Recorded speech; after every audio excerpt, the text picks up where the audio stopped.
Oke, bismillahirrahmanirrahim. Assalamualaikum warahmatullahi wabarakatuh. Selamat pagi untuk semuanya. Perkenalkan, nama saya Gilang Bagus Ramadan, mahasiswa Universitas Terbuka UT Batam, Prodi S1 Sistem Informasi dengan NIM 051867452. Pada video kali ini saya akan mempresentasikan mengenai tugas 3 untuk mata kuliah MSIM 4206 Basis Data. Dengan dosen pengajar adalah Ibu Latifah, dengan materi tugas adalah transaksi dan basis data terdistribusi. Oke, mungkin nanti untuk tutorialnya akan terbagi menjadi beberapa part. Semoga bermanfaat untuk semuanya.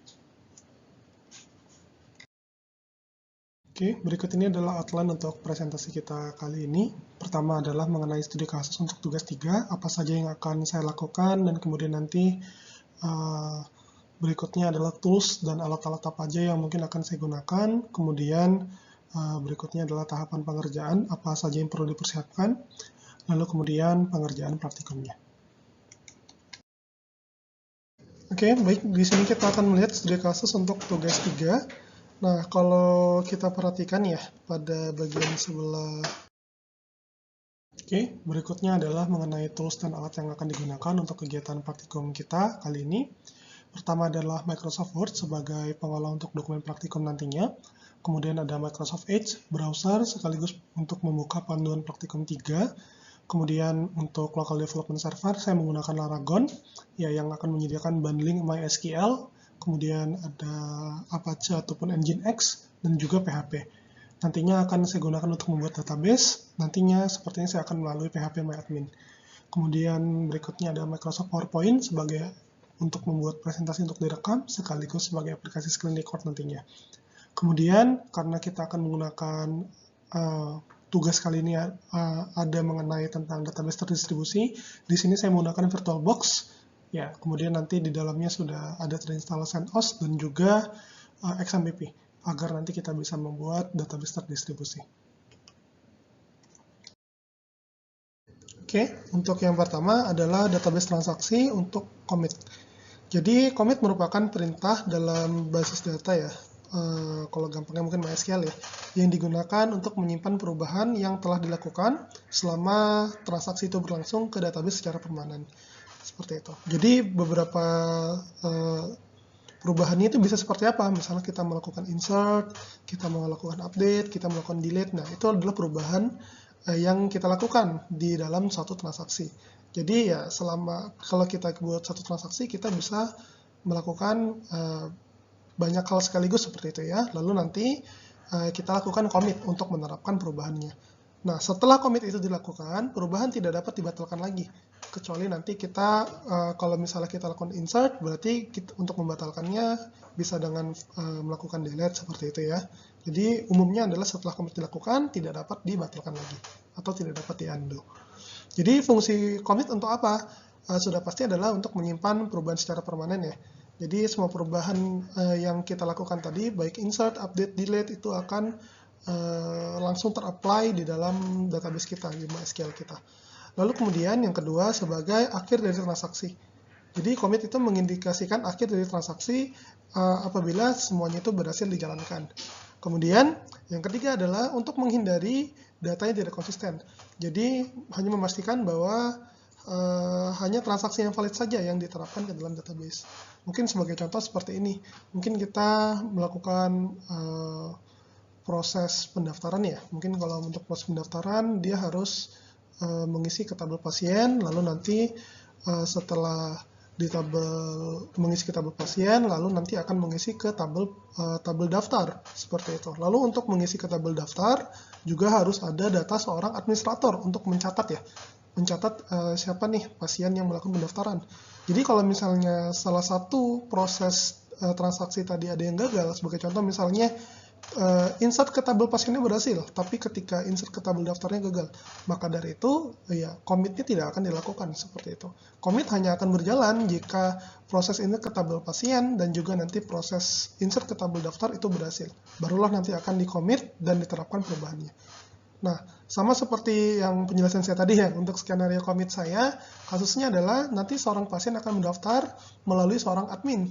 gitu ya. Sama seperti yang saya jelaskan sebelumnya, tabel yang akan digunakan pertama adalah tabel pasien untuk mengisi data pasien yang mendaftar.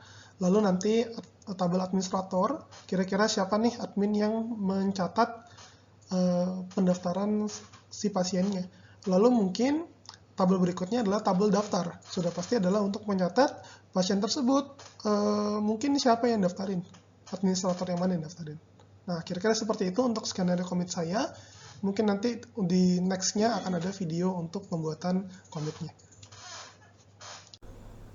Oke, baik, di video kali ini saya akan membuat suatu database transaksi ya, dengan menggunakan melalui PHP MyAdmin. Kita di sini menggunakan menu rutin namanya.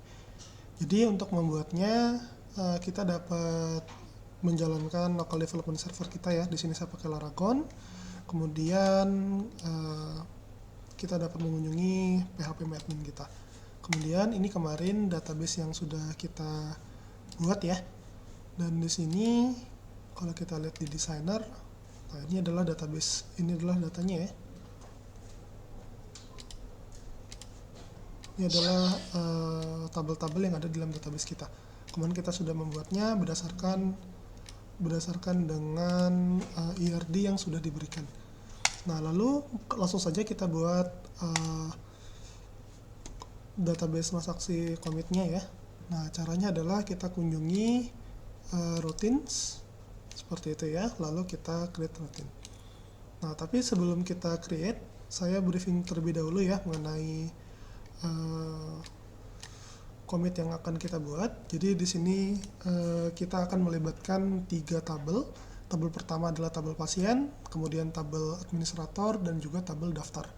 Jadi di sini adalah kita coba routine name-nya kita berikan adalah daftar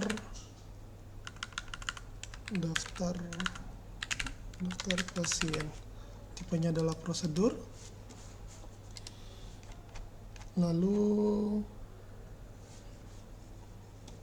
berikutnya adalah pada bagian definisi. Kita membuat definisinya ya. Pertama kita ketikkan keyword begin, lalu kita tambahkan end dulu untuk sebagai penutup. Lalu kita tambahkan keyword start transaction karena kita ingin memulai transaksi kita. Seperti itu ya. Lalu yang kita lakukan adalah kita akan melakukan proses insert ke dalam tabel pasien dulu. Berarti karena biar cepat ya, saya pakai ini, copy, paste di sini. Jadi insert into pasien, ID pasien, dan seterusnya. Gitu ya. Kemudian values-nya adalah, kalau tadi kita lihat untuk values-nya sepertinya berakhir di 2 ya. Berarti sekarang kita tambahkan ini 3. Kemudian nama pasiennya adalah misalnya Ahmad gitu ya. Lalu mungkin jenis kelaminnya L karena tipenya E6 kemarin ya, L atau P. Lalu kemudian alamat pasiennya mungkin kita buat di belakang seperti ini ya. Lalu jangan lupa titik koma. Lalu berikutnya yang kita lakukan adalah kita akan mencatat pendaftarannya. Tapi sebelum bisa kita catat pendaftaran, kita lihat dulu administrator mana yang akan menerima pendaftaran pasien Ahmad. Nah, kalau di sini saya mengambil untuk ID admin 2 ya, bahwa admin Putri yang akan menerima pendaftaran Ahmad. Kemudian kita cek untuk di tabel daftar. Seperti itu, ini ada strukturnya ya. Kemudian ada ID daftar, ID admin, dan ID pasien. Nah, kemudian kita lakukan insert ke tabel daftar.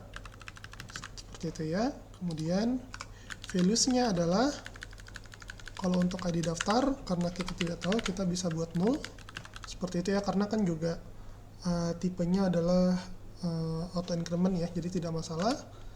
Lalu untuk ID admin, tadi kita masukkan angka 2 ya, karena admin Putri, ID adminnya adalah 2. Lalu kemudian ID pasiennya yang baru masuk tadi adalah 3, seperti ini ya. Lalu di akhir jangan lupa, karena kita sudah melakukan proses insertnya ya, jangan lupa kita panggil commit. untuk menerapkan perubahan tadi. Karena kan kita melakukan perubahan untuk insert ke pasien dan juga insert ke daftar. Seperti itu ya. Lalu berikutnya adalah karena sudah didaftarkan, saya mau kita select bintang dari tabel daftar. Seperti itu ya. Lalu kemudian saya mau join ke tabel pasien. Itu ya. Kemudian yang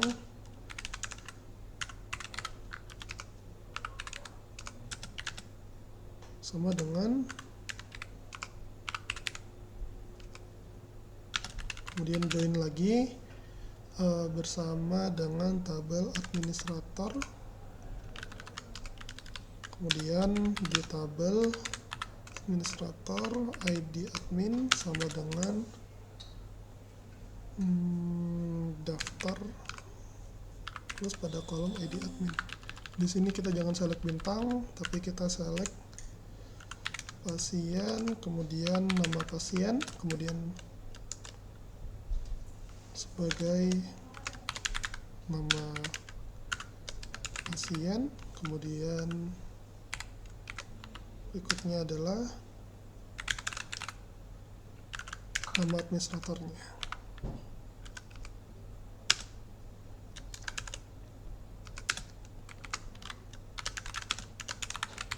Kemudian kita ingin tahu juga di jam berapa dia mendaftar. Berarti kita tambahkan kembali untuk jam jaga administrator.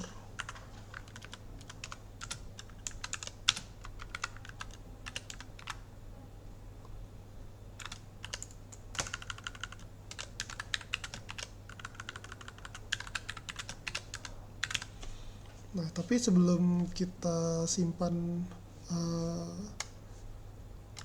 query-nya, kita uji coba dulu query-nya untuk pastikan tidak ada typo. Nah, tidak ada typo ya, berarti ini kan berhasil. Lalu di akhir jangan lupa di end. Nah, sepertinya ini untuk trigger kita, untuk rutin kita untuk transaksi commit ya. Di sini saya jelaskan kembali. Kita akan melakukan proses insert ke tabel pasien, namanya adalah Ahmad. Setelah itu kita akan melakukan proses insert ke tabel daftar. Ya, di sini kita akan menyimulasikan bahwa pasien Ahmad datang ke Puskesmas Sukamaju, kemudian nanti didaftarkan oleh admin namanya Putri, seperti itu. Nah, lalu kita lakukan commit untuk me-apply dua perubahan ini, untuk dua perubahan insert ini. Lalu setelah perubahannya di-apply, kita akan select dari tabel pasien gitu ya. Select dari tabel daftar, kemudian kita akan join ke tabel pasien dan juga administrator. Kita select nama pasiennya siapa, kemudian nama adminnya. Seperti itu ya.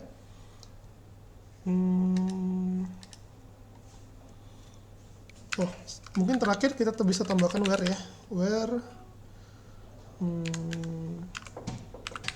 pada tabel daftar, kemudian pada kolom edit pasien yang sama dengan 3, agar nanti langsung ke datanya Ahmad. Seperti itu ya. Kalau untuk yang lain sepertinya tidak ada yang perlu kita tambahkan ya. Jadi ini bisa langsung kita coba simpan.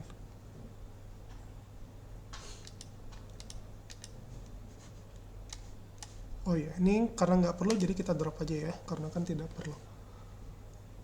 Kemudian ini kita go, dan kemudian kita sudah berhasil ya untuk membuat prosedur baru bernama daftar pasien, seperti itu. Nah, lalu bagaimana caranya untuk memanggil prosedur daftar pasien yang sudah kita buat? Nah, caranya adalah kita bisa masuk kembali ke query box di SQL di PHP admin kita, lalu kita gunakan keyword call, lalu tadi namanya adalah daftar pasien, seperti itu ya. Lalu kita go, seperti itu. Nah, harusnya kita akan dapat melihat data pasien Ahmad, kemudian nanti data admin yang mendaftarkan yaitu adalah Putri.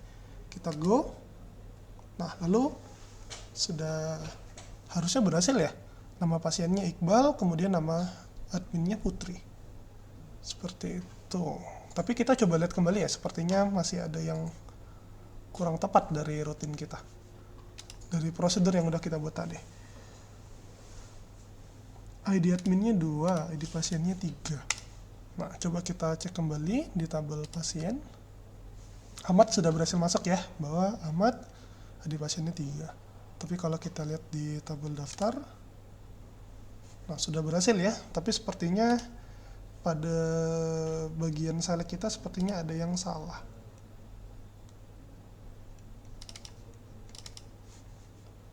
Ya, ID daftar, ID adminnya 2, ID pasiennya 3.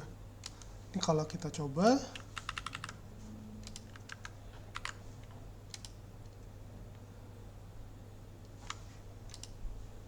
ya sepertinya masih ada yang salah.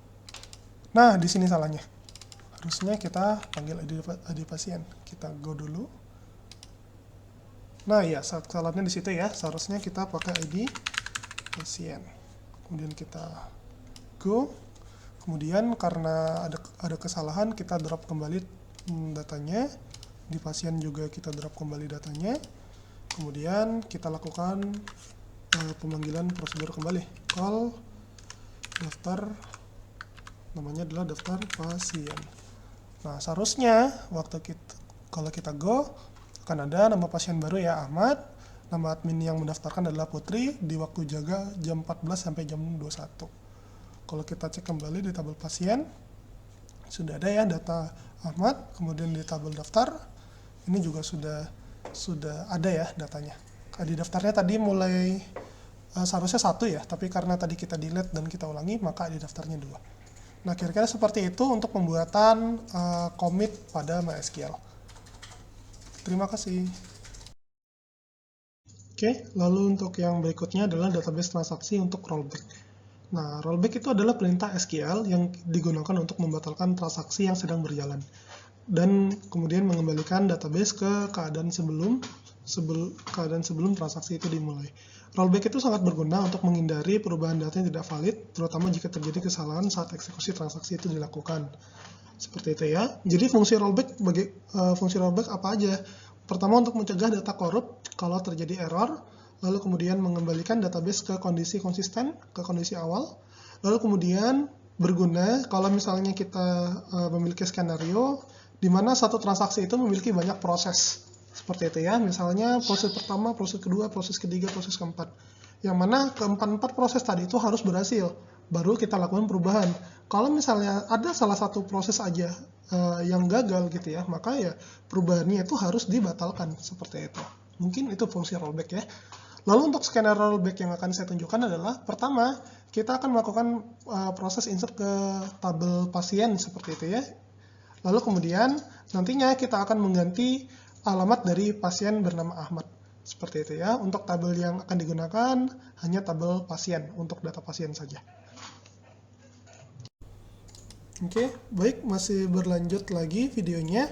Di sini saya akan membuat masih database transaction juga, tapi di sini adalah kita menerapkan fungsi rollback-nya. Jadi sama seperti sebelumnya, kita membuat rutin baru, lalu kita saya perbesar ya, biar enak dilihat. Lalu mungkin kita akan membuat namanya adalah pembatalan pasien.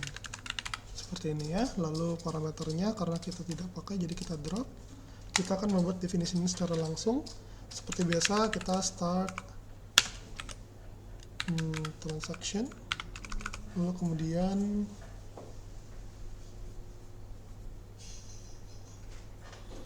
kemudian kita akan lakukan proses insert ke tabel pasien. Nah, seperti biasa, biar cepat kita copy perintahnya dari tabel pasien secara langsung. Di sini kita akan menambahkan pasien, mungkin tadi ID terakhir adalah 3, sekarang 4. Kemudian nama pasiennya sebut saja Bunga. Kemudian jenis kelaminnya P. Lalu kemudian alamat pasiennya ada di Jakarta. data, misalnya seperti itu ya.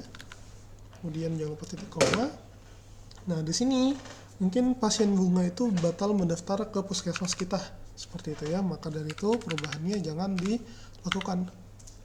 Nah, kita lakukan proses rollback, lalu kemudian langkah selanjutnya kita akan melakukan proses update dari tabel pasien.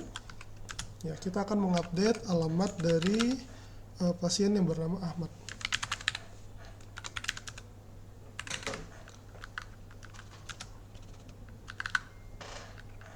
Update pasien, set alamat pasien sama dengan mungkin tinggalnya di Tanjung Pinang, yang nama pasiennya adalah Ahmad, seperti ini. Lalu kemudian kita akan lakukan proses select bintang dari tabel pasien.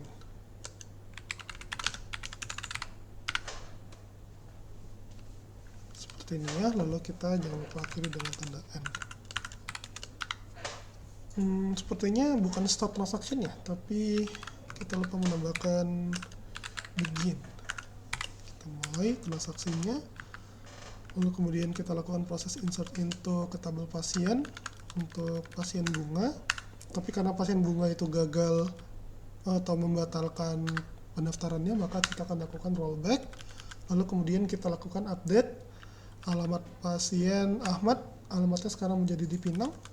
Lalu karena kita melakukan proses update, kita tambahkan commit ya untuk menerapkan perubahannya. Lalu kita select bintang dari tabel pasien. Lalu ini N. Seperti itu ya. Seharusnya kalau tidak ada error, mungkin ini tidak ada error ya. Coba kita langsung go saja. Seperti itu ya. Kita sudah berhasil membuat prosedur untuk pembatalan pasien. Maka langkah selanjutnya mungkin kita bisa langsung coba kita running ya pembatalan pasiennya.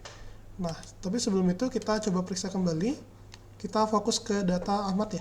Di sini ID pasiennya 3, nama pasiennya Ahmad, jenis kelaminnya L, kemudian alamat pasiennya itu masih di Batam. Seperti itu ya. Lalu kita panggil prosedur kita. Call, namanya tadi adalah pembatalan pasien. Seperti itu ya. Lalu coba kita go. Oke, sekarang kita lihat bahwa memang data pasiennya itu masih 3 ya, bahwa datanya masih 3 dan pasien Ahmad sekarang alamatnya sudah berada di Pinang. Seperti itu, padahal alamat si Ahmad tadi sebelumnya berada di Batam kalau saya tidak salah tadi ya. Atau mungkin coba kita lakukan perubahan lagi untuk pembatalan pasien. Untuk alamat Ahmad kita ganti bukan Pinang, tapi mungkin di Bangka. Lalu kemudian kita lakukan update sekali lagi ya untuk kali ini nama pasien. Kita ubah, mungkin kita lengkapi namanya Tri Wulandari seperti ini ya.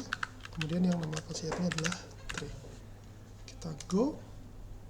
Nah, kemudian kita lihat bahwa ini ya data awal kita. Lalu kita coba panggil di sini call pembatalan pasien seperti ini ya. Lalu kita go kembali. Nah, lihat sekarang datanya udah berbeda ya. Kalau datanya tetap 3, tapi sekarang kita lihat alamat Ahmad awalnya di Pinang, sekarang sudah di Bangka. Kemudian nama pasiennya tadi Tri ya, sekarang udah lengkap menjadi Tri Wulandari. Kalau untuk data yang lain masih sama. Nah, kira-kira seperti itu ya untuk database transaction untuk kita melakukan proses rollback. Terima kasih. Oke, lalu yang berikutnya adalah database transaksi checkpoint. Nah, apa itu checkpoint? Checkpoint adalah titik di mana perubahan yang telah dilakukan pada database itu dicatat secara permanen. Sehingga kalau nanti misalnya terjadi kegagalan atau mungkin crash, ya, atau mungkin ada ID yang tabrakan telah digunakan seperti itu ya, database dapat kembali ke keadaan yang konsisten tanpa kehilangan terlalu banyak data.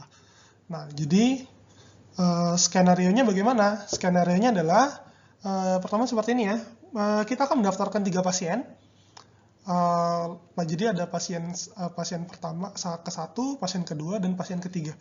Lalu mungkin entah satu dua hal, pasien kedua itu batal untuk mendaftar ke puskesmas kita. Seperti itu ya. Jadi kalau begitu kita harus melakukan rollback data untuk pasien yang kedua. Seperti itu. Jadi nanti mungkin kalau misalnya kita cek kembali data tabel pasien kita, ya data yang ditambahkan itu cuma 2. Untuk tabel yang digunakan itu cuma ada satu tabel ya, itu tabel pasien. Oke, baik, di video kali ini saya akan melakukan tutorial untuk database transaksi yang checkpoint. Nah, seperti biasa kita buat dulu prosedur kita. Seperti itu ya, ada di rutin. Lalu kita create new rutin baru. Kemudian seperti biasa kita besarkan dulu biar lebih enak untuk dilihat. Lalu karena kita tidak ada pakai parameter, lalu kita akan drop. Para rutin name-nya kita akan berikan nama daftar 2 orang misalnya, daftar 2 orang gitu ya. Lalu mungkin ini sama seperti yang di tutorial ya. Di sini saya mengikutinya. Begin.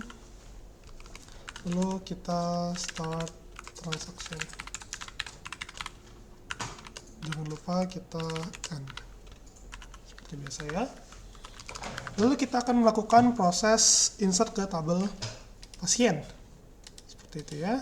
Kita lihat di bagian SQL, kita insert. Lalu mungkin kita lakukan proses insertnya. Seperti itu ya.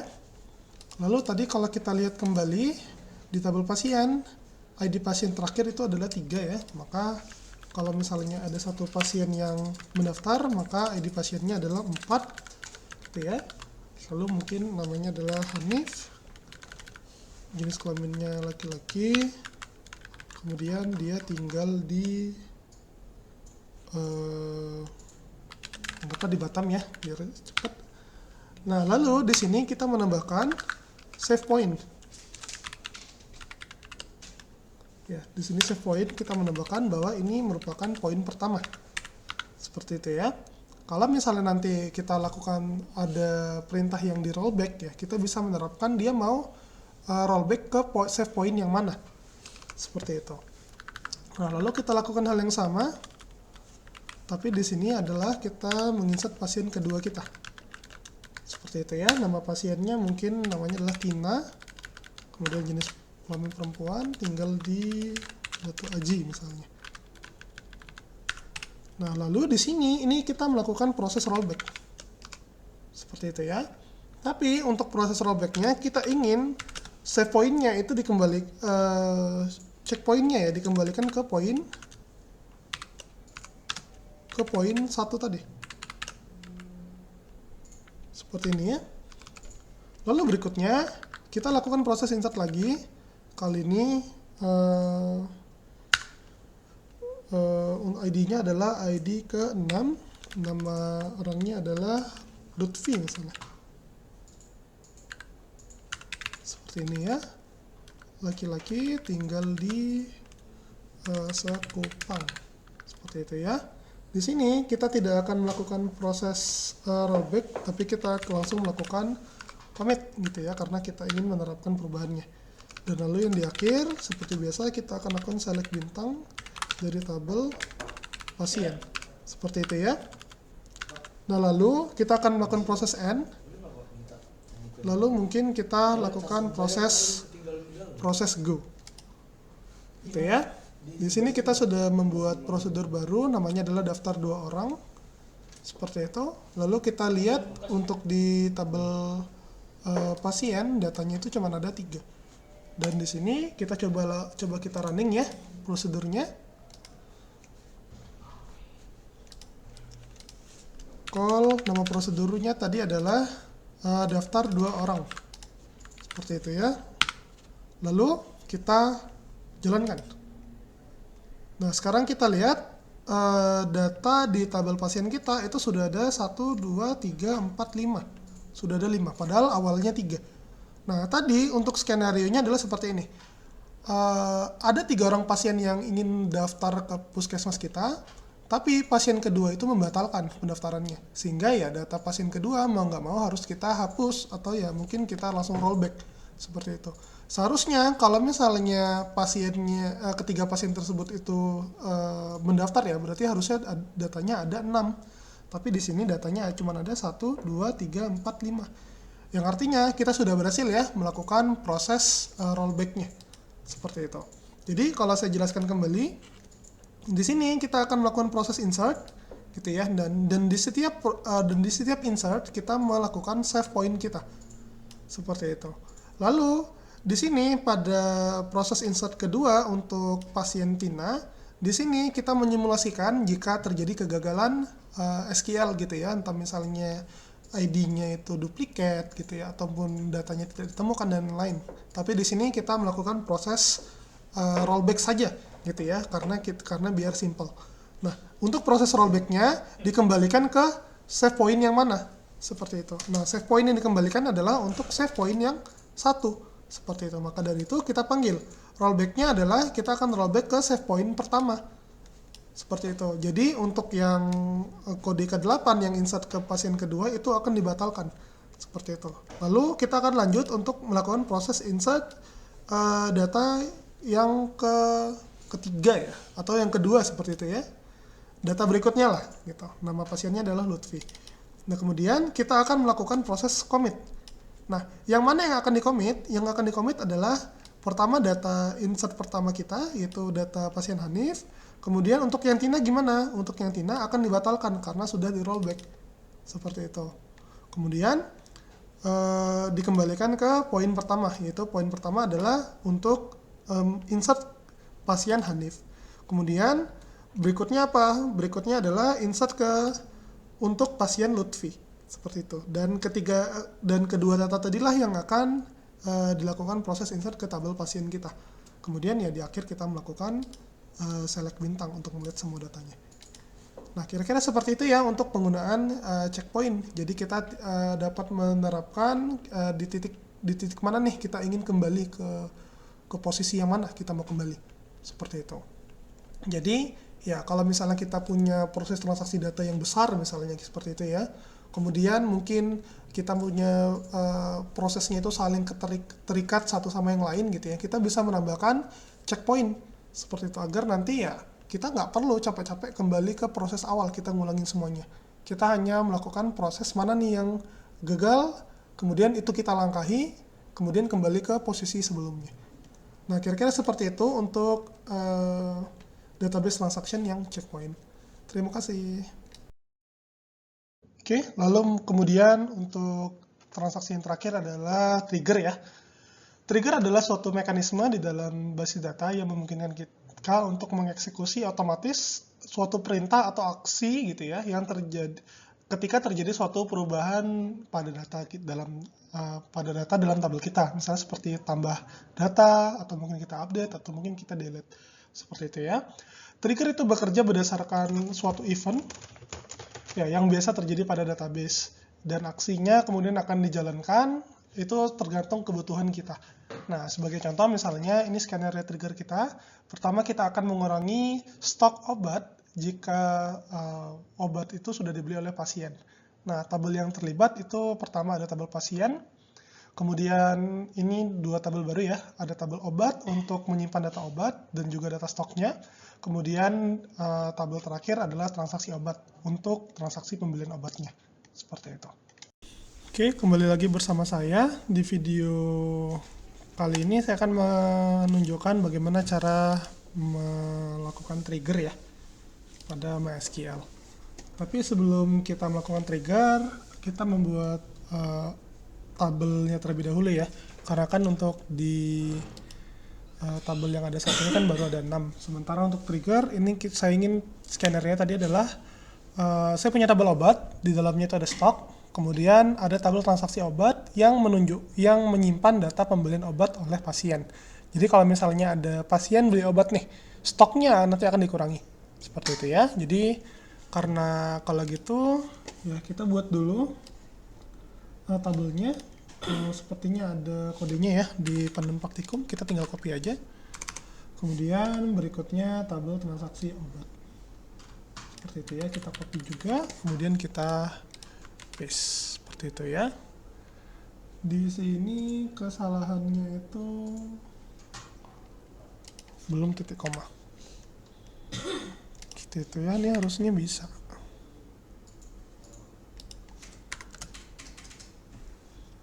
Oke, sudah. Lalu kita jalankan. Oke, sudah berhasil ya. Kita sudah berhasil membuat tabel obat. Kemudian kita sudah berhasil juga membuat tabel transaksi obat. Nah, tapi sepertinya ini masih belum ada foreign key ya. Kita tambahkan dulu foreign key-nya. Kita cascade, kolomnya adalah ID obat pada tabel obat. Kemudian cascade. Kemudian pada tabel pasien, ID pasien, seperti itu ya. Ini sepertinya kita restrict dulu. Lalu kita save, dan sekarang kita sudah punya tabel transaksi obat, kemudian tabel obat juga kita udah punya. Seperti itu ya. Lalu kalau misalnya kita lihat di bagian designer, gitu ya, kita sudah punya nih tabel obat dan juga tabel transaksi obatnya ya, sudah ada ya. Maka sekarang kita coba buat prosedurnya, kita buat triggernya ya. Sekarang trigger. Jadi idenya adalah setelah dilakukan proses insert ya pada tabel transaksi obat, kita akan melakukan update pada kolom stok pada tabel obat, seperti itu. Tapi kayaknya kita tambahin dulu datanya biar nanti kita mudah untuk memasukkan data transaksinya nanti. Misalnya A001 amikacin,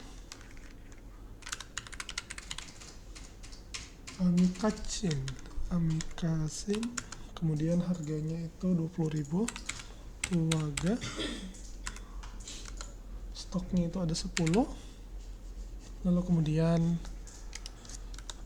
002, nama obatnya adalah amoxicillin, harganya itu 15.000, kemudian stoknya itu ada 20, lalu kita go gitu ya. Lalu kita insert satu lagi, datanya adalah betadine A003 betadine, kemudian untuk harganya itu 7.000, stoknya itu ada 5.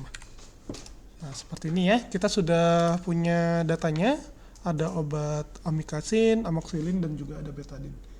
Nah, kemudian kita bisa nih membuat triggernya.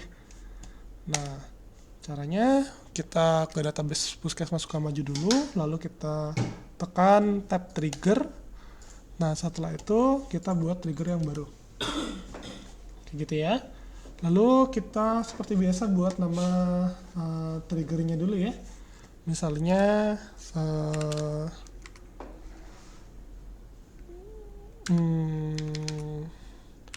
update stock misalnya ya. Update stock. Kemudian yang kita lakukan adalah kita membaca event yang terjadi pada tabel transaksi obat. Time-nya adalah kita ingin melakukan di awal atau setelahnya. Kita melakukan setelahnya ya. Lalu event-nya adalah event insert. Seperti itu ya. Lalu kita akan mendefine. Yang kita define adalah kita akan melakukan update tabel stock. Tabel obat. Kita set stoknya adalah stok yang sekarang dikurangi dengan jumlah yang ada pada tabel, jumlah yang dibeli oleh pasien. Lalu kita tambahkan where-nya ID obat sama dengan new ID obat. Nah, seperti itu ya. Lalu untuk definer-nya sepertinya tidak ada. gitu ya. Lalu kita coba kita go. Nah, kemudian kita sudah berhasil membuat trigger baru. Idenya adalah kalau untuk sekarang transaksi obat itu masih kosong. Ya, transaksi obat itu masih kosong. Jadi di sini kita coba menambahkan data baru ya. Di sini kita fokus kepada obat amoxicillin. Sekarang lihat harganya 15.000, kemudian stoknya adalah 20. Seperti itu ya. Lalu kita coba tambahkan datanya. Misalnya pasien Ahmad membeli obat amoxicillin itu A002. Jumlahnya yang dibeli misalnya ada 5. Seperti itu ya. Kemudian 5 kita kalikan 15, itu kalau saya nggak salah 75.000. Seperti itu ya. Lalu kita coba go. Nah, sekarang kita lihat bahwa sudah ada ya transaksinya. Ahmad itu membeli obat amoxicillin sebanyak totalnya adalah 5. Ini adalah data tabel obat kita sebelum ada perubahan. Di sini kita lihat obatnya adalah amoxicillin. Kemudian kita fokus pada bagian stoknya adalah 20. Nah, kalau misalnya kita telusuri sekarang untuk obat amoxicillin, sekarang stoknya adalah 15. Karena tadi kan kita bilang, kalau misalnya ada transaksi obat ya, transaksi obat yang dibeli, kita harus mengurangi stoknya sesuai dengan jumlah yang dibeli. Nah, kira-kira seperti itu ya contoh untuk penggunaan trigger ya. Di sini triggernya adalah after insert seperti itu. After insert ke tabel transaksi obat, kita akan lakukan proses update pada kolom stok gitu ya di tabel obat. Nah, seperti itu kira-kira ya untuk pembuatan trigger. Semoga bermanfaat dan terima kasih. Oke, sekian penjelasan dari saya untuk tugas 3 untuk mata kuliah MSI 420639 basis data dengan dosen pengajar Ibu Latifah. Seperti kata pepatah, di situ bumi dipijak, di situ langit dijunjung. Saya tinggal di tanah Melayu, maka saya akan menutup penjelasan presentasi ini dengan sebuah pantun. Taman indah dihiasi melati, burung berkicau menyambut pagi. Cukup sekian presentasi ini. Semoga bermanfaat untuk semua di sini. Apabila saya ada salah kata selama penyampaian, mohon dimaafkan karena saya hanyalah manusia biasa yang tak luput dari kesalahan. Saya akhiri, wassalamualaikum warahmatullahi wabarakatuh. Selamat pagi untuk semuanya.